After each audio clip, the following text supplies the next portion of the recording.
We have been going through the book of Matthew, looking at Jesus' interactions with his disciples. What was he teaching to them? What type of correction was he bringing to them? What were the lessons he was trying to instill in them?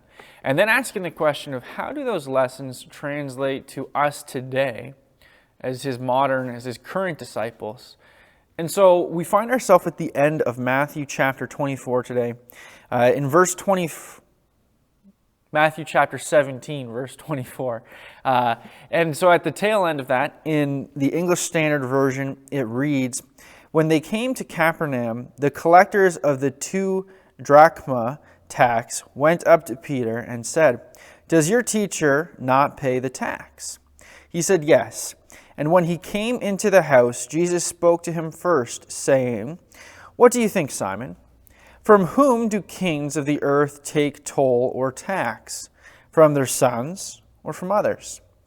And when he said, 'From others,' Jesus said to him, 'Then the sons are free. However, not to give offense to them, go to the sea and cast a hook, and take the first fish that comes up when you open its mouth, and you will find a shekel. Take that and give it to them for me and for yourself.'" And so this is an interesting section of text. It's interesting, and I pretty much say that about every text, don't I? But it could be taken in a number of ways that would be considered outside of context and inappropriate. So Peter is asked by this guy, "Does your master not pay this tax?" And Peter's response is yes, as in, yes, he does not. And some might read that question from the tax collector, which he really isn't, because it's not a Roman tax. It was a Jewish tax here. And so sure, he's a tax collector, but it's a different kind of thing. It's not like Matthew. And so they might look at that, and then they could come to this conclusion. And I've actually heard this before, that, well, as Christians, we don't need to pay tax. Or as Christians, there's certain laws that we don't need to follow because we're not under the law of man, we're under the law of God and all this other stuff. And first of all, that's not the context here, because he's not talking about the tax of the government. Jesus does actually address that. We see that in other parts of the Bible. Give unto Caesar what is Caesar's. But what he's talking about here is a specific tax, and the money that came from that tax was to be used for the upkeep of the temple. And so we see that in the Old Testament, that this was put in place, that any man who was over 20 had to pay a certain tax to help keep the temple in proper standing and whatnot. And so the person comes up to Peter and says, "Does your master, does Christ, does he pay this tax?"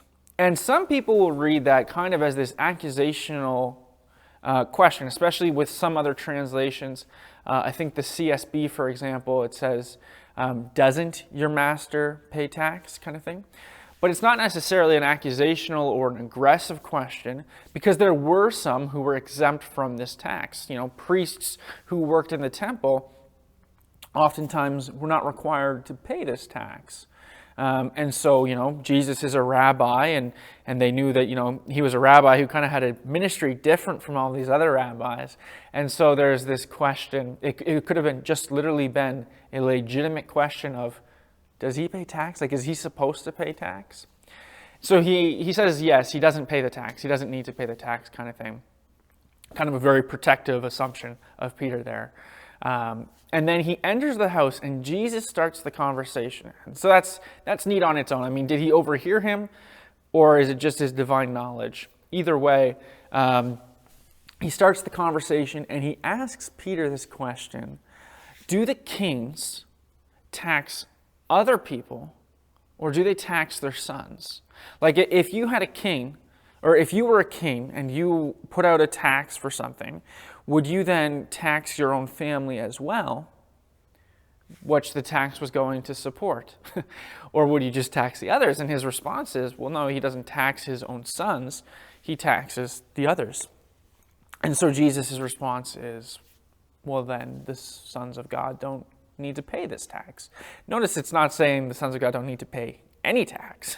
We're not that way. But that this tax in particular is not required because they are the sons of God. Now, notice here he's not using that phrase son of God or son of man, but he's using a plural sons, and he's referring to this family of God that the disciples are in, that the Christians are in, that we are in the family of God. And so he says, but let's not cause an offense. So he doesn't need to pay the tax. That's already been communicated. That's already been proven through his logical reasoning there of, well, we are in the family of God, and so we don't need to. He says, however, let's not cause an offense. And so he sends Peter, he gives him this odd instruction. He says, go down to the sea there. Capernaum was on the sea, obviously. And he says, cast out a hook. Not a net, but a hook, right? So he puts a hook on his line and he casts it out.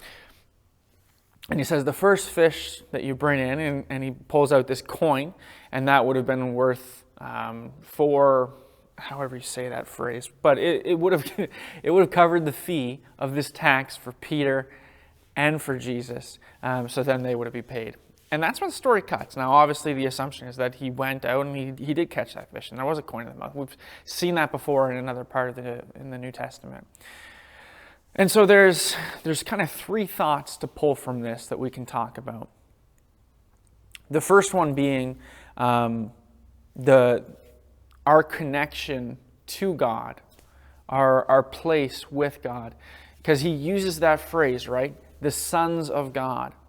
And as Christians, we call ourselves many things. We call ourselves servants of the King. We call ourselves, people who are following Christ. We're disciples. We're people of faith. A man of the book. Like all these different phrases, and some of them are really cool and interesting, in the history on them and all this other stuff. But ultimately, we are children of God. If you're female, you're a daughter of the King. If you're male, you're a son of the King.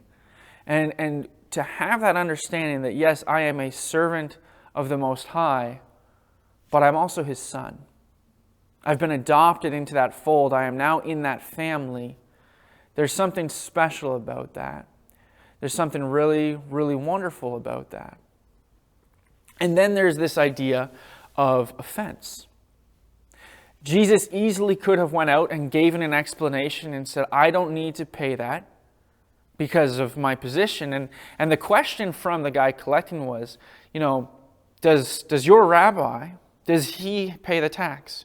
Because maybe he's exempt from it. The question was never, does Peter not need to?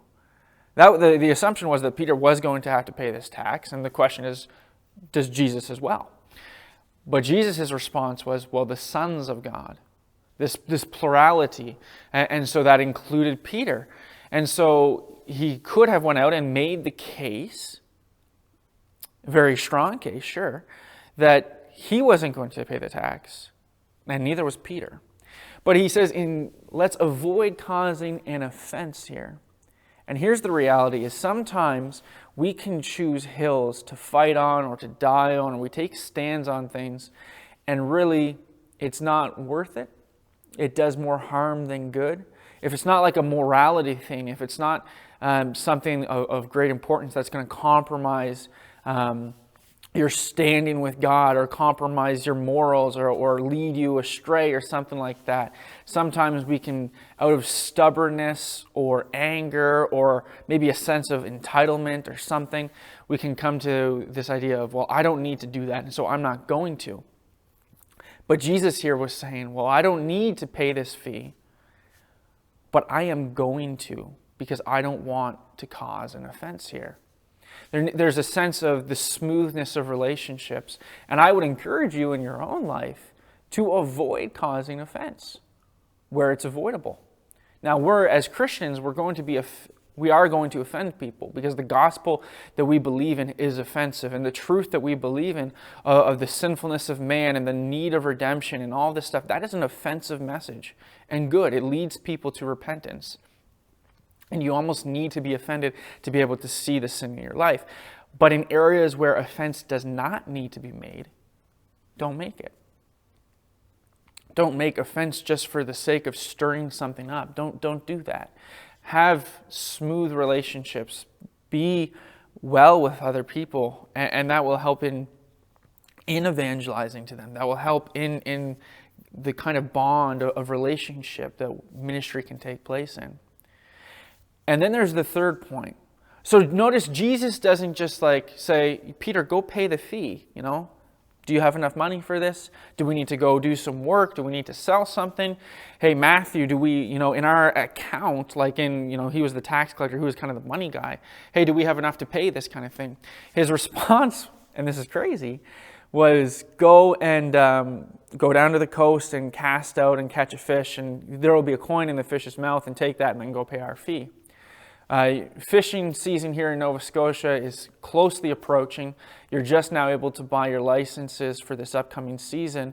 And I fish a lot. I really enjoy fishing. I have never found a coin in the mouth of a fish. I found a lure once from some other fishermen, but I've never found anything like that. And so the sense here is also the provision of God. Now, I'm not one of those preachers who's going to tell you that by coming to God, you're going to have health and wealth, and you're going to have riches beyond measure in a physical, like monetary sense. Sure, God might bless you with wealth, but he doesn't promise that in that sense. But what I will say is he will provide for you. He'll care for you. He'll help you in this, and he'll help you in creating those relationships. He'll help you in getting by and making sure that you're taken care of. And so there's three kind of points there that we can look at from this short little section there. We are the children of God. Remember that. That is your place. That is your relationship. You're not merely just a servant. You are, but you're also a son and a daughter of the Most High King. Don't create offense where there's no need for offense. There's no sense to that. And lastly, remember that God will provide for you. He cares for you, and he loves for you.